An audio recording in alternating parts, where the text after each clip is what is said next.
All right, here goes. So yeah, this is the topic I was given. It's quite broad, so I'm going to go at a kind of a blistering pace. And hang on, it'll be great. Okay, so I think my job, and this was a little bit hinted at this morning, is that characterizing exoplanets is hard. So just for those of you who don't think about this very much, the flux contrast between the planet and its host star is in the very, very, very best cases about 0.5%. And the angular separation is small. It's like maybe an arcsecond at best.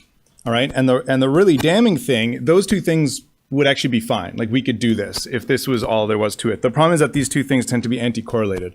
So the cases where the flux ratios are as good as that, the planet tends to be ridiculously close to its star. And then the cases where the planet is nice at a nice safe distance from its star, the fluxes tend to be pathetically low.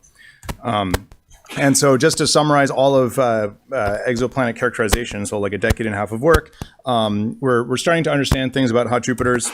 Warm sub-Neptunes is sort of the frontier. Okay, characterizing terrestrial exoplanets is extra hard. The flux contrast is even worse. Okay, I just added 2 zeros because like to good approximation, the Earth is like 1/10 the radius of Jupiter. The angular separation is no worse. It's still small.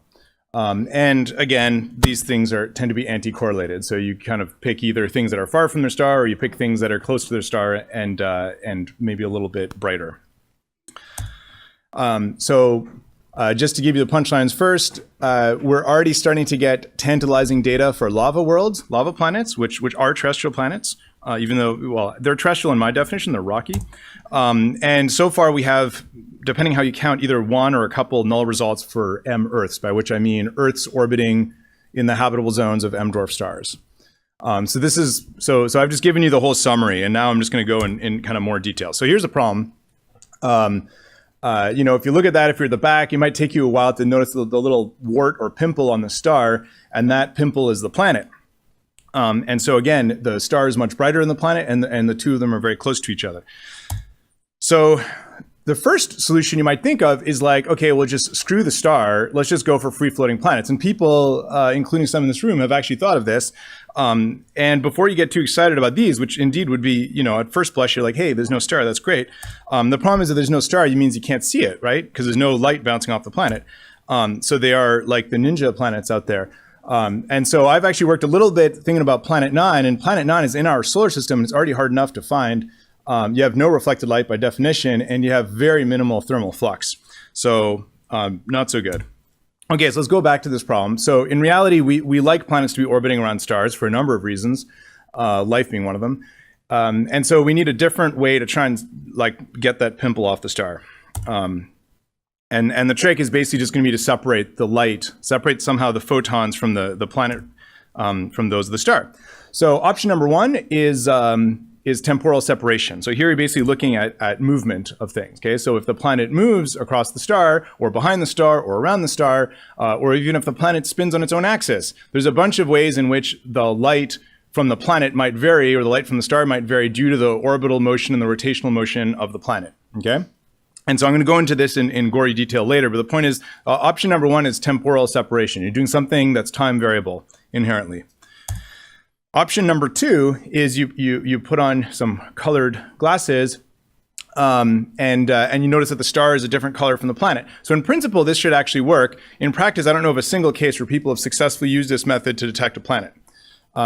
Turns out, it's just hard in practice, and we can talk about it later if you're interested. So there's no citation here because I think there's like some conference proceedings and null results, but no one's ever actually successfully found a planet by just like noticing a bump on the spectral energy distribution of a star. That works great for debris disks, but not planets.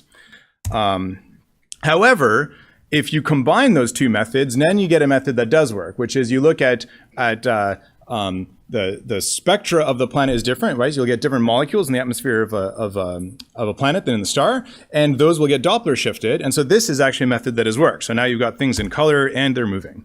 Okay, so we've combined two of the methods, and this works. And this is especially interesting with large ground-based telescopes. The other thing that's interesting with large ground-based telescopes is actual spatial separation. So here we've done a couple of things. I've made the star smaller, maybe by using a coronagraph or something to block out some of the starlight. And I can, the diffraction spikes are going to move in a different way from the planet if I stare at this for a long amount of time and I turn my rotator off on on the telescope. So spatial separation, i.e. direct imaging, also works. And then, last but not least, you can combine this. So now you're using all three methods, using temporal variation, spectral variation, and spatial separation. You're combining all of those together in a sort of a multiplicative way. And this has been proposed by Ignaz Snellen, and so far no one's actually successfully used this. But everyone's super stoked because if this works, this will be our only hope of characterizing the atmospheres of habitable zone planets, sort of during my career at least, with something like an extremely large telescope from the ground. Okay, unless you want to do it with James Webb, which has its own issues I'll talk about later. Okay, so the point is there's three essential ingredients for trying to separate the light from the planet from that of its host star. And in practice, we're actually interested in doing all of them at the same time. Oh, there you go. And that's just to remind you, the planet's also moving. That's why you get a time-varying Doppler shift. Okay, so in principle, I was only planning on telling you about like the different methods we use, but that gets dry after a while. So I decided to kind of focus it a little bit on a couple of science questions just for fun. And so these are the science questions. So I'll at least hint at how we might go about constraining these three things over the course of the talk. So question number one, are lava planets synchronously rotating?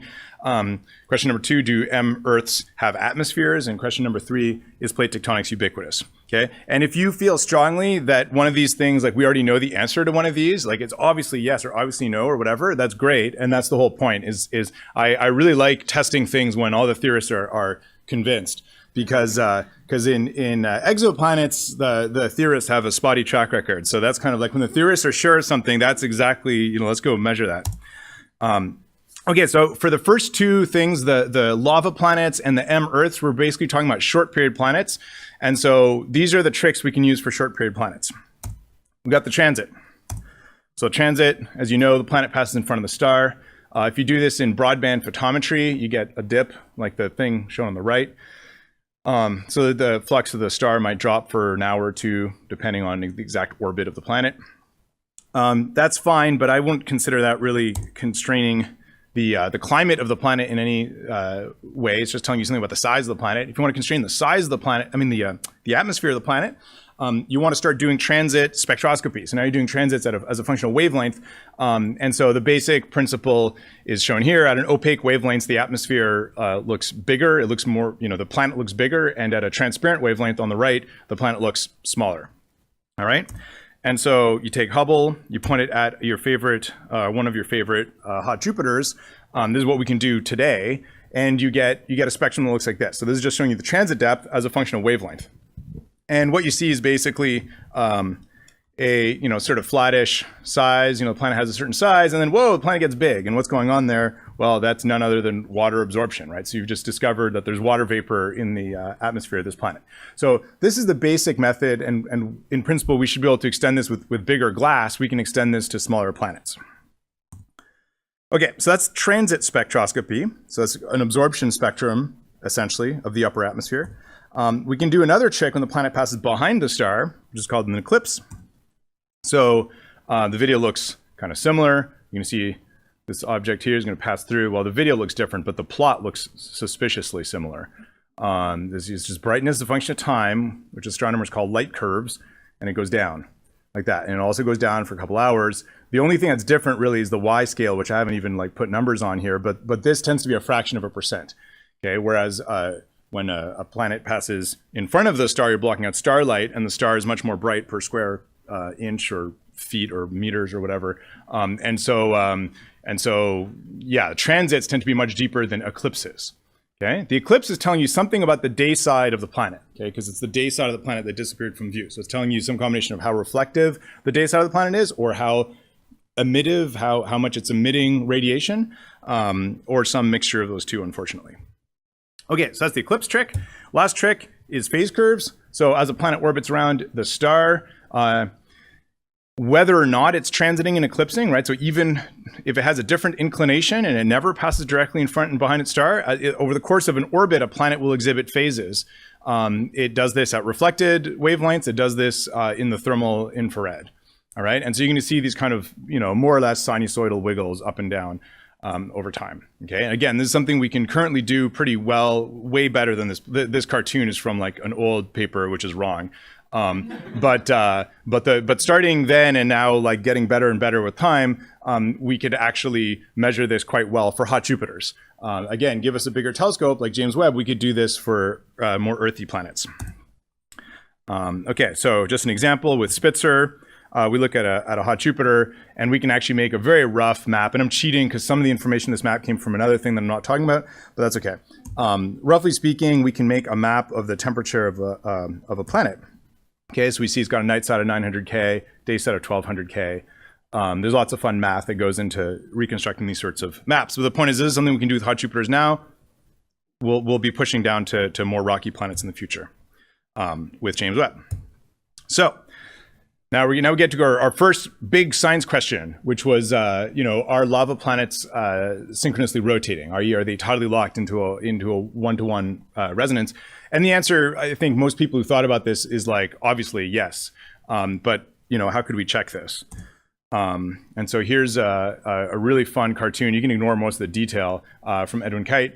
And the important thing is that the sun, the star is up at the top here. So insolation is coming, kind of raining down from the top. Notice these arrows aren't even parallel because you're so close to the star, these lava planets, that your star actually takes up a sizable chunk of the sky, like literally like a third of your, like that is your star. So the rays are not parallel, which means the day side actually is more than 2 pi steradians. The day side extends a little bit to what you would normally think is the far side, the night side of the planet. Anyhow, magma planets are awesome.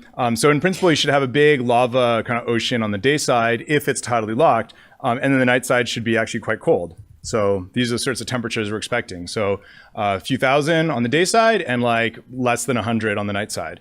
That's assuming it's synchronously rotating. If it's actually somehow spinning, one, you redistribute the heat from the sun, and two, the tidal forces are obscene and the thing will just be a liquid ball of lava, I guess.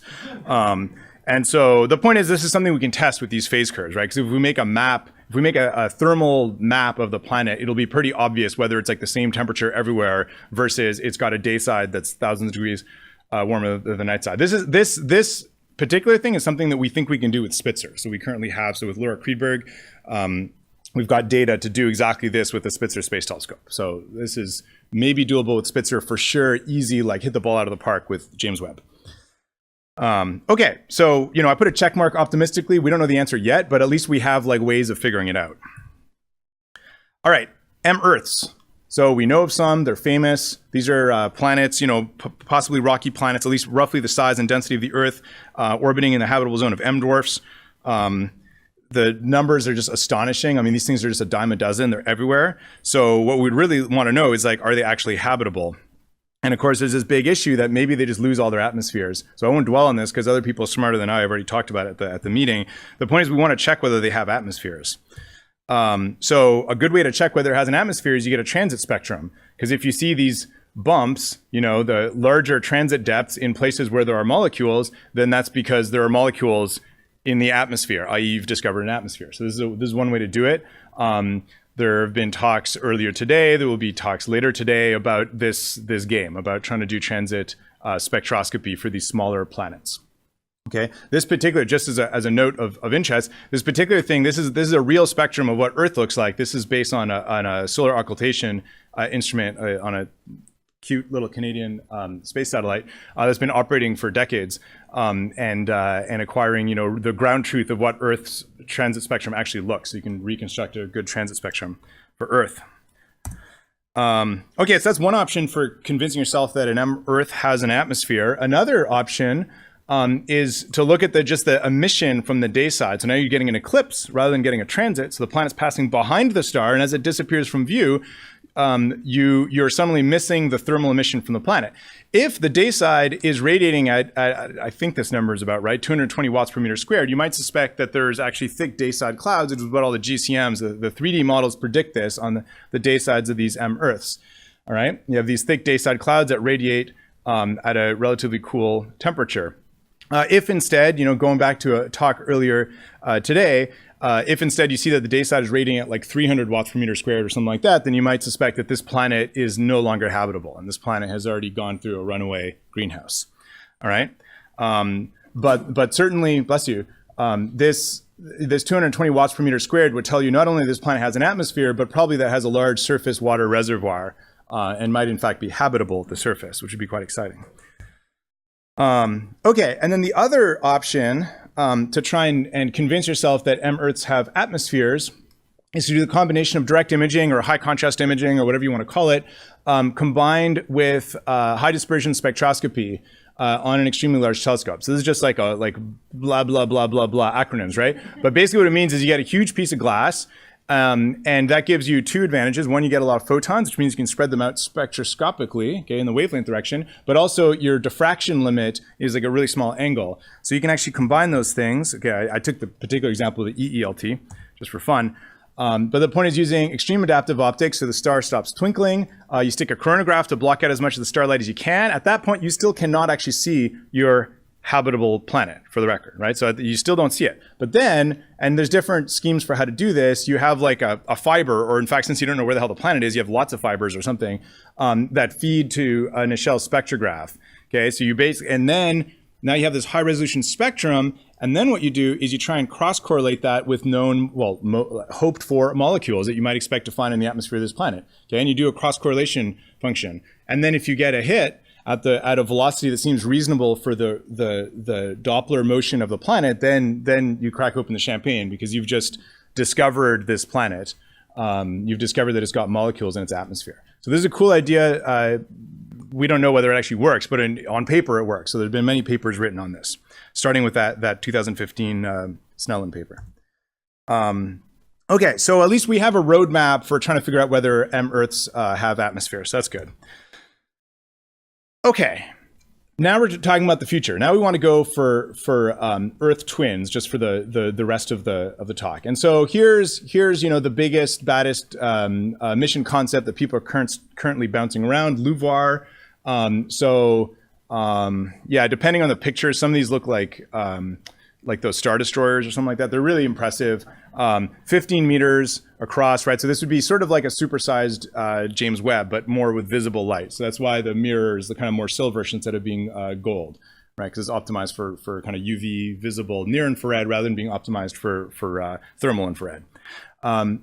So this is the idea. So it's a big piece of glass. And Chris is going to give a talk right after mine, and so I won't tell you anything about how we actually hope to, or how many of the Earth twins we hope to find. But the point is, in principle, this kind of a mission should be able to find Earths, right? And so here's a snapshot of what our solar system would look like if you happen to be viewing it from like the north pole, essentially, like the north solar system pole.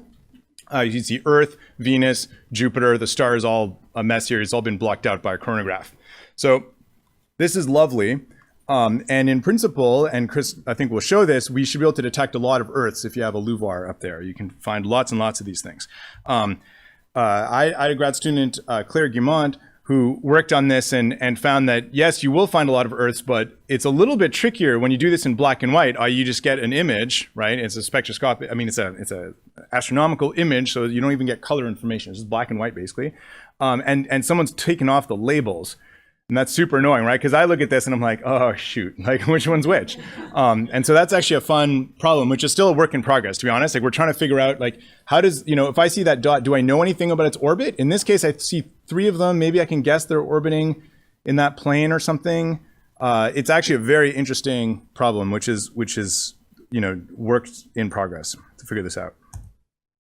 Okay, let's just say you find your earthy planet. What will you do with that? How can we try and characterize it? Well, with something like LUVOIR, that's an optical telescope, which means now you're not seeing thermal emission, you're seeing reflected light from these planets. And so here's an example. This is from Ty Robinson. I think Kat Fang is going to give a talk later this session that'll probably touch on similar stuff. A reflectance spectrum of Earth. Okay, and it's not bad. If you know your spectroscopy, you will know like, oh, this is like the Chapui band or something of ozone, and there's like different molecules like water vapor and stuff in here. If you like peer really hard and you're an optimist, depending on what wavelengths you go out to, you might be able to find methane. This is great. The small print here is the scary stuff. If you look down here, where is it? Integration times per bandpass. And then here we go. So for a LUVOIR, We're talking about targets that are very close to us, and we're talking about really long integration times, and you have to do it per each band pass. So to actually try and stitch together something like this is no mean feat. I mean, we're talking like, a month of a telescope, of like a really big, ambitious telescope. You'll just be like, spend a really, really long time to build up a spectrum like this, but it'd be awesome. Okay, so that's option number one. And that's cool, but this doesn't tell you anything. Remember, my quote unquote big question here was, is plate tectonics ubiquitous? And in principle, and I think Jade's talk later will actually speak to this a little bit, that, if you look at the spectrum of a planet, you might indirectly infer something about silicate weathering and plate tectonics and stuff, but sort of roundabout. So what we'd really like to know is, like, do other planets look like this? Do they have, land and ocean, clouds, whatever? We see way too many clouds. Like, I'm over clouds, but I'd really like to know whether they have ocean and land. But it looks like that. And so how do we do it? So one way which a few people, including Ty Robinson, have worked on is looking at glint. Okay, so this is that thing which, if it's not cloudy and lightningy outside, later when the sun's going down, you can look at the water out at Clear Lake, and you'll see the sun, glinting. Oh shoot, we'll be going the wrong way. Never mind. Tomorrow morning for sunrise, you can look at the lake, and you could see glint from the sun. Okay, and the point is that even though the planet, okay, so there's the black line that goes up and down, okay, here, this is like the overall, brightness of the planet over the course of an orbit, right? So the planet gets brighter and brighter as you're seeing the day side, and then it gets fainter and it goes back to crescent phase. But it turns out if you divide it by the, what's called the Lambert phase curve, you get the actual like apparent albedo of the planet, which is shown in this weird kind of mustache shaped, I don't know what thing there. And what happens is that the apparent albedo of the planet actually skyrockets at crescent phase. So the planet appears really shiny at crescent phase. Sadly, most of that has nothing to do with glint. Okay, most of that has to do with forward scattering from Mie scattering and Rayleigh scattering. Okay, so that's to do with clouds and the atmosphere. And okay, so that's maybe less good. But some of it actually does have to do with specular reflection from surface liquid water. Okay, and this is something that Ty Robinson has simulated, but he's also seen it in observations of Earth. So like we know this actually works. We can detect water on Earth from far away. That's one option. Option number two is, okay, when a planet spins around, its colors and brightness change with time. Okay, so what we see is something like this. We see this is flux as a function of time, and these are the four different images, the four wave bands. And the point is that there's many things you can learn from this. You can just realize that the planet is rotating. You can estimate its rotation rate. So the rotation rate is the first thing, that's the lowest hanging fruit. There's actually a poster outside about this. You can figure out the numbers of surfaces on the planet and their colors by the way that those light curves vary as a function of wavelengths, and you can actually create a rough map of the planet and get the obliquity of the planet just from looking at the brightness and color variations of the pale blue dot. Okay, so in other words, you can make a super cheapy, crappy version of this for an exoplanet. Okay, if you have something like LUVOIR, for like the nearest like couple earthy exoplanets, this getting a crappy version of this would be sort of doable. Okay. So that's good. I mean, if you're an optimist and you're not a geophysicist like me, then you say, gosh, if I found a map of a planet, even if it wasn't this good, if I had a map of a planet where I could like at least identify that there was like a Pacific Ocean and then there was a hemisphere that wasn't the Pacific Ocean, that was like more brown, from that I would probably already guess that this planet has plate tectonics, okay, because it has large land and ocean features. I'm sure you'll all prove me wrong and talk about Mars or something. I don't want to hear about Mars. I think in principle, there's a good reason to believe both for like cycling of volatiles and just kind of like, what kinds of activity tend to give you these large features.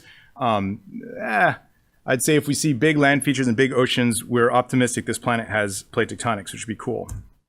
Okay, so this is my last slide.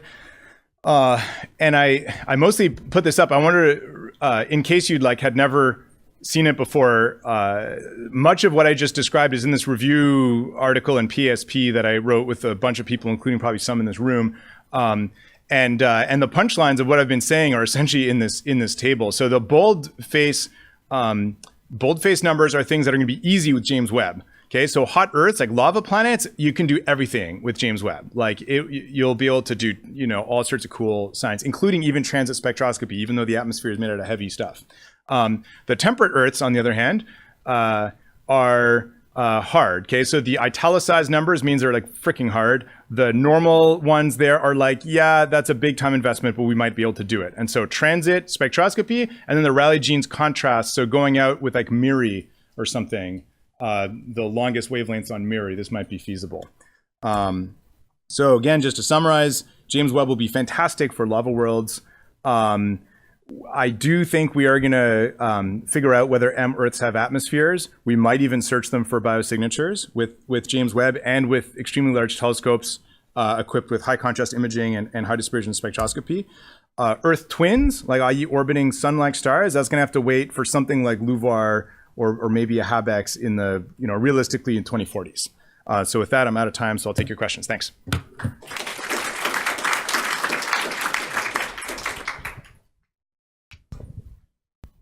Do I choose or does someone else choose? Oh, wherever the mics go. Yeah, okay. So we've got time for maybe 2 or 3 questions. I have the mic now. So for the lava world, that's assuming it didn't have an atmosphere to transport a heat around, right? Yeah, that's a good question. So it turns out they do have an atmosphere, but that atmosphere is really poor at transporting heat.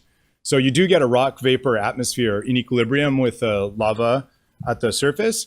But there's a handful of people, including Edwin Kite from the paper I showed you, who've tried to actually calculate how much heat you can transport through those winds, and it's negligible. So the heat transport is actually all through the lava itself.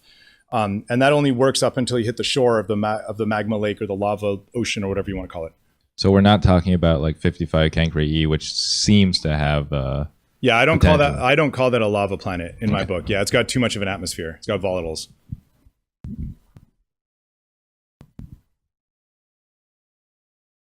Another question? If you really mean, when you say a lava planet, you really mean a barren lava planet, no devolatilized.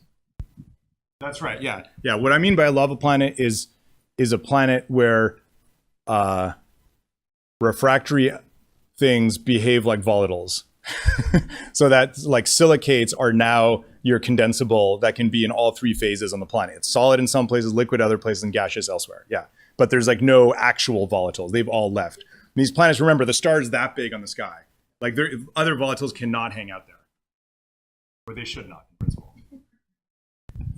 You showed this really nice face-on picture of this imaging. Yeah. But of course, without SIM, we'll never have a target like that yeah. in our lifetimes. And since SIM is not flying, we're never going to target a system like that. They're only going to be edge-on, basically. Because how are you going to get the target selection for a face-on system? You need SIM. So this is a perfect segue into Chris Stark's talk, because the plan is to actually discover these planets with direct imaging. So even if you do a blind direct imaging search, you're actually biased towards face-on systems because they're more likely to be outside of the inner working angle of your coronagraph. So we actually do.